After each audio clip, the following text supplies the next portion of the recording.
All right, let's talk about what to do if you seriously just can't lose weight, right? And I want to give you the answers here and just the formula, because that's the thing. If you're struggling to lose weight at the moment, it doesn't mean that you can't lose weight. It simply means you're not doing the right things. You're doing something incorrect. And I don't want you to get upset or heartbroken about that. I want you to get a little bit excited about it, because it's just showing you what not to do, right? But when you change that mindset where it's like, all right, well, I'm not getting the results I want to right now, that doesn't mean quit. It doesn't mean beat yourself up. It doesn't mean blame yourself and get yourself into a depression. It simply means I need to change what I'm doing, because I work with so many women who do the same thing every single day, every single week, even if it's not working. So I don't want you to get stuck in that trap. I want you to start becoming just doing what I do, which is just investigate and change. I call it the test, review, iterate.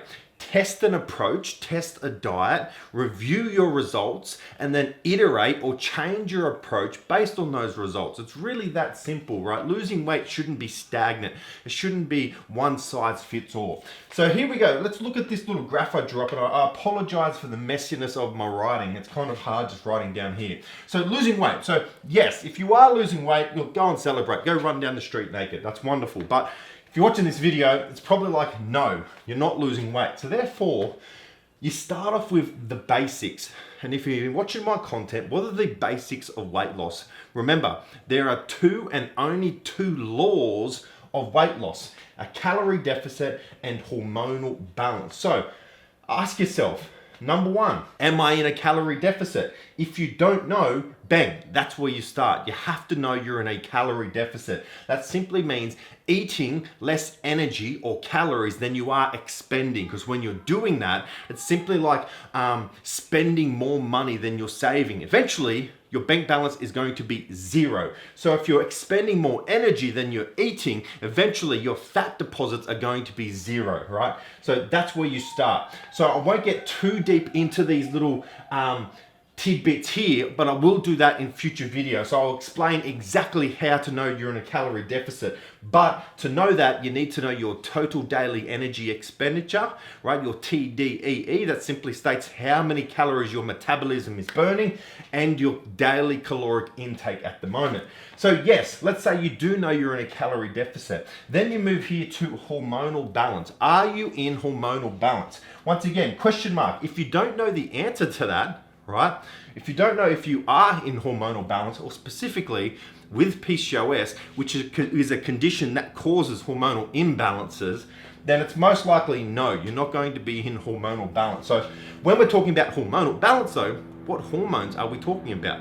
I just had to stop for a second. There's a helicopter go over. There's bushfires everywhere at the moment. So when I'm talking about specifically hormones for weight loss, I'm looking at insulin, and I'm looking at your thyroid hormones, T4 and T3. So if you don't know if they're in balance, or if you have insulin resistance, it's most likely that's going to be out of whack. So therefore, bang, that's what you work on, achieving that hormonal balance. And I'm going to do an extended video on exactly how to achieve hormonal balance specific to those two hormones. But let's say you know you're in hormonal balance. Well, here you go to the 3 S's of the healthy lifestyle, the healthy PCOS lifestyle: sleep, stress, and supplementation. Are you getting adequate sleep, 7+ hours a night?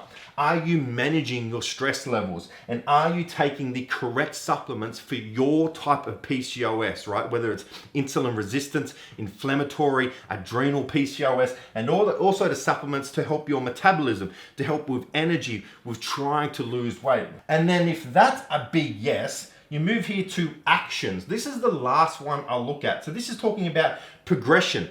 In your workouts, are you progressing, or are you simply doing the same thing every single day? I find a lot of women aren't tracking their progression in their workouts. If you aren't progressing in your workouts, your body will literally not change. Application. Are you seriously applying yourself to your plans, or are you having a few little treats here and there, and you don't realize how much those treats add up? And motivation. How are your motivation levels? Because if they're not sky high, you're not going to be doing 100% of everything. So let's say, if you're only doing 50 or 60% because you're not motivated, that's going to diminish how many results you're getting. But if that's a big yes, You'll be celebrating because you'll be losing weight. So let me know in the comment section below, if you're struggling to lose weight, do you know the basics? A calorie deficit, hormonal balance? Do you know the 3 S's? Is that a big tick for you? And how's your actions, your progression, your application, your motivation? Let's start this conversation in the comment section below. Hope you enjoyed this video about losing weight. And as always, I'll see you on the next one.